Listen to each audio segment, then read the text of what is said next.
Olá, alunos! Então, voltando aqui com mais um vídeo sobre química, agora na evolução dos modelos atômicos. Então, vamos lá. Então, esses nossos modelos atômicos, eles surgiram lá também na filosofia, né, com os filósofos gregos. Os nossos filósofos pensaram do que era constituído tudo o que existia. Os dois filósofos principais, Demócrito e Leucipo, tiveram a ideia do átomo, mas ela não pegou na época, né? Então, o pessoal não acreditou neles e depois, só quando o Dalton pegou a ideia deles para fazer o modelo atômico dele, é que, vamos dizer assim, essa teoria deles ficou valendo. Então, o que eles disseram na época? Eles disseram que a matéria não podia ser dividida. Tá? Mas eles não conseguiram, ou pelo menos não tem relato de que eles fizeram algum experimento para comprovar isso. Eles disseram que tudo que existia seria formado de matéria e que ela seria dividida somente até uma parte. Depois não poderia mais ser dividida, não teria uma parte menor. E seria considerada como átomos indivisíveis como nós temos hoje. Mas aí ainda passa pela a parte dos filósofos que essa teoria do átomo de Demócrito e Leucipo não valeu, né, na época dele.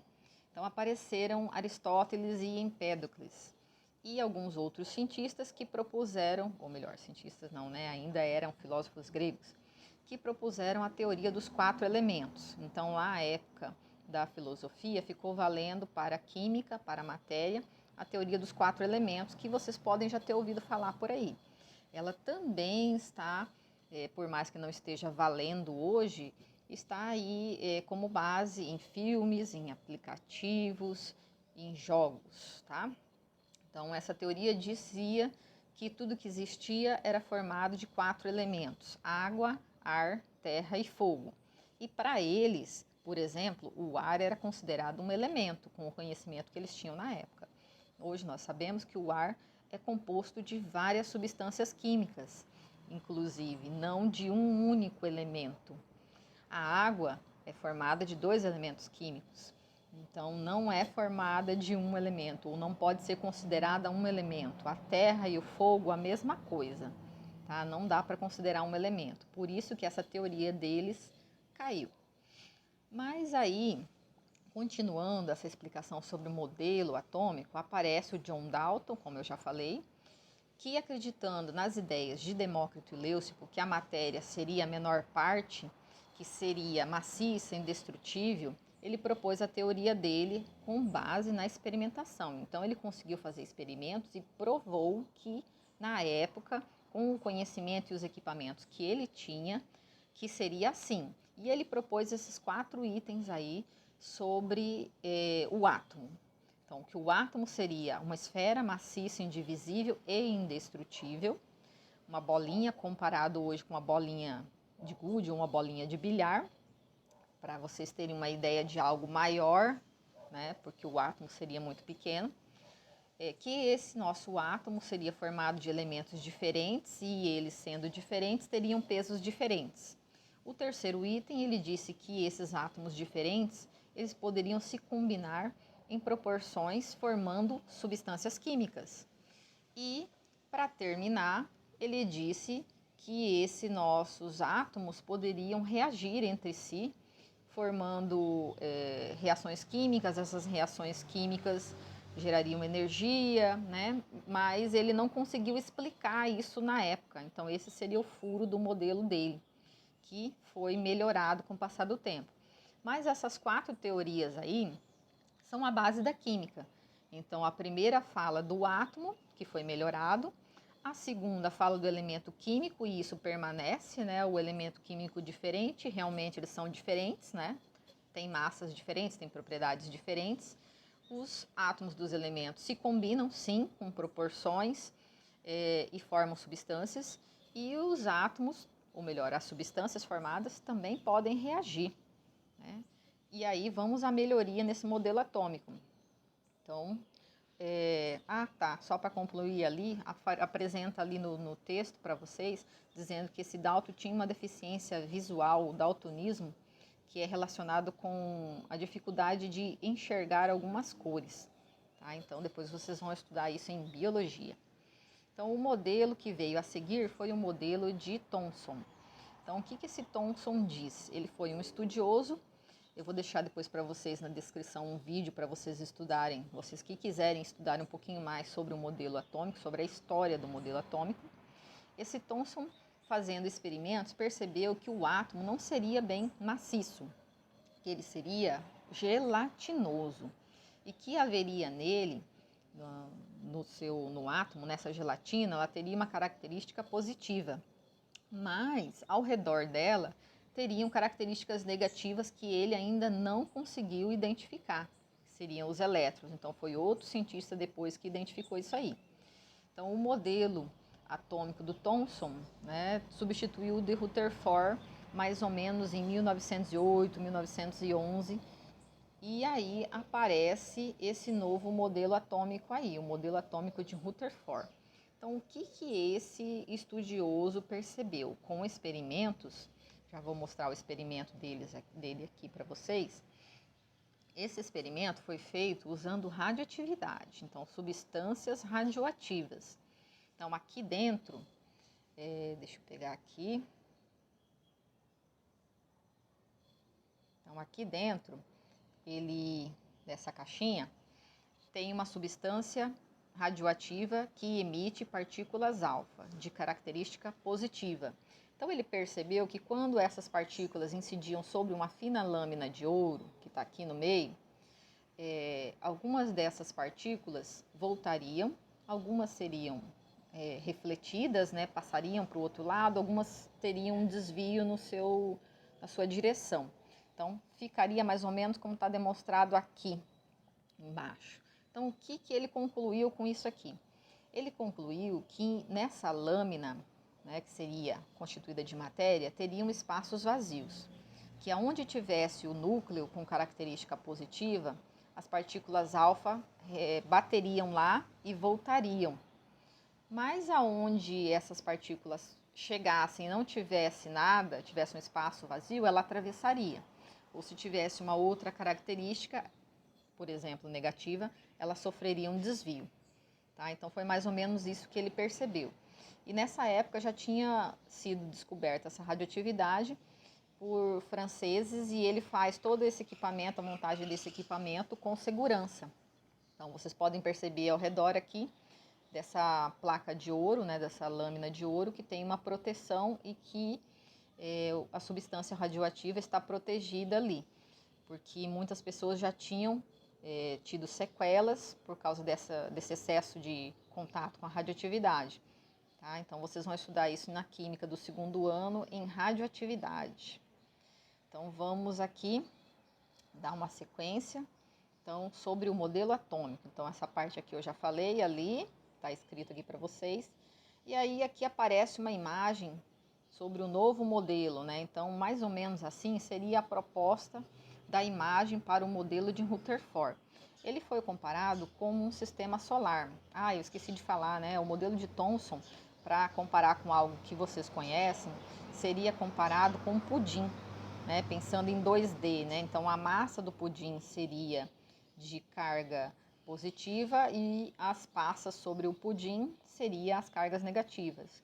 E esse modelo do Rutherford seria um modelo comparado com o sistema solar. Então, lá no centro seria o Sol e ao redor, como sendo os elétrons, nós compararíamos com os planetas. Tá? Então, aqui aparece essa explicação dessa proposta do Rutherford. Então, com base naquele experimento, ele propôs isso, que no núcleo, naquela esfera preta que tem lá no núcleo dessa imagem, no centro dessa imagem, seria o núcleo do átomo e ao redor estariam os nossos elétrons, tá? Então, na teoria dele, ainda não tinha conhecimento dos nêutrons, apenas dos prótons que estariam lá no núcleo. Tá? Então, só para vocês compararem mais ou menos a ideia do tamanho da distanciamento do núcleo para os elétrons, então a gente faz uma comparação que o núcleo desse átomo seria uma bola no centro de um estádio de futebol e que os elétrons que estão ali ao redor seria as pessoas sentadas na arquibancada. Então, para vocês verem a diferença ali de espaçamento dentro deste átomo, só pensando que ele seria bem pequeno, tá? Não seria grande como um estádio de futebol. Aí temos aqui a apresentação do modelo atômico de Niels Bohr, que já vai considerar já a parte da química quântica, tá?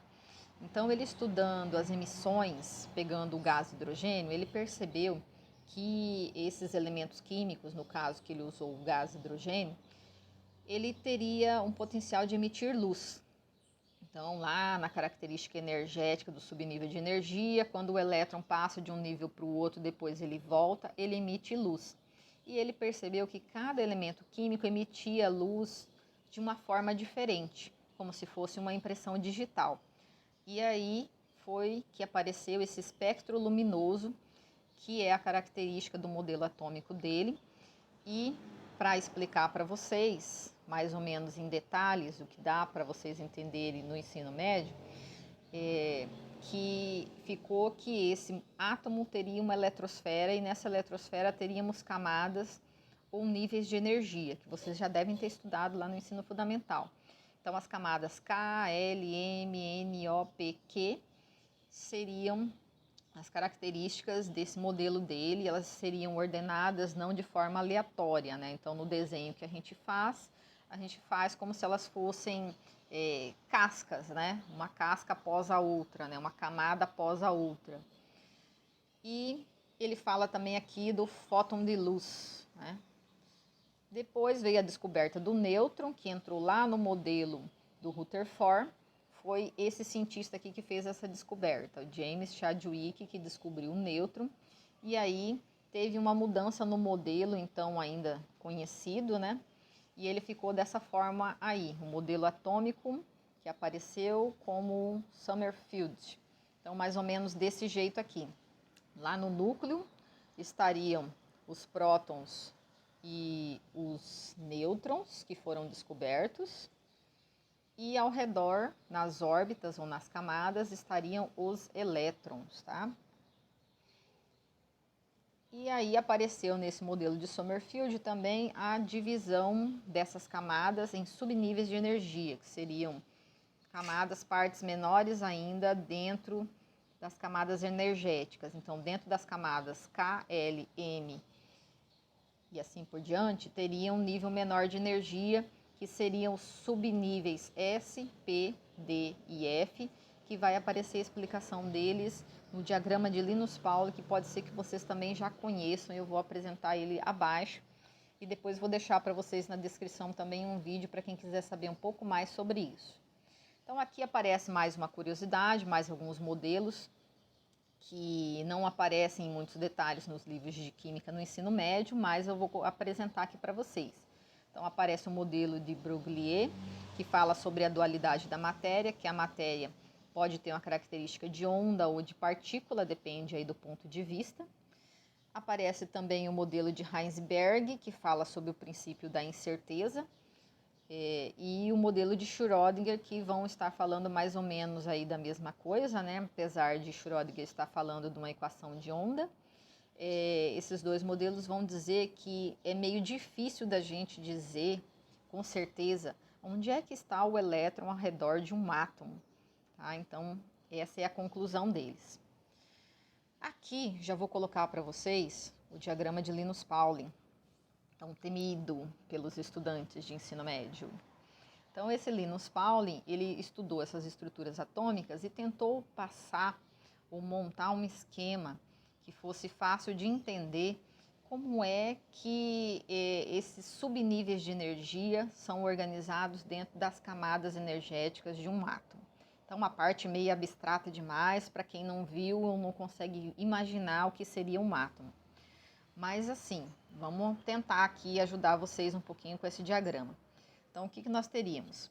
A primeira camada, a camada K, teria apenas um subnível de energia, o subnível S.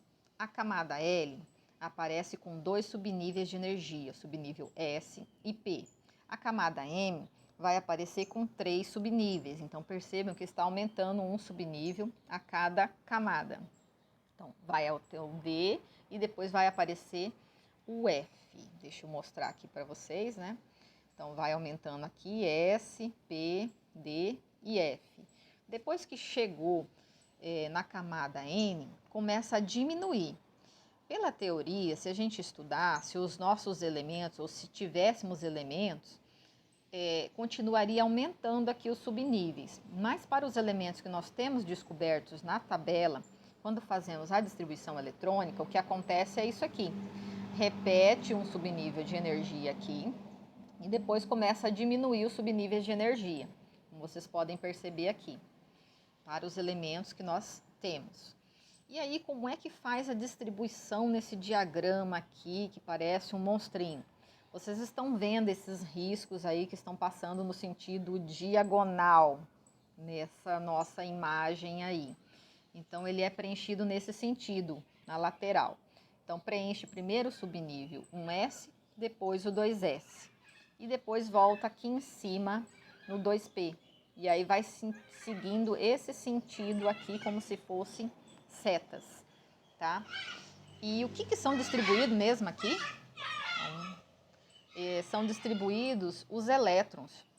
E que elétrons? Onde é que eu acho esses elétrons? Então, pela teoria do modelo atômico, esses nossos elétrons seria a mesma quantidade de prótons que o elemento tem no seu estado fundamental. E como é que eu descubro isso? Esse número de elétrons seria o número atômico do elemento. Então, sabendo o número atômico do elemento, eu sei quantos elétrons eu tenho que distribuir nesse diagrama.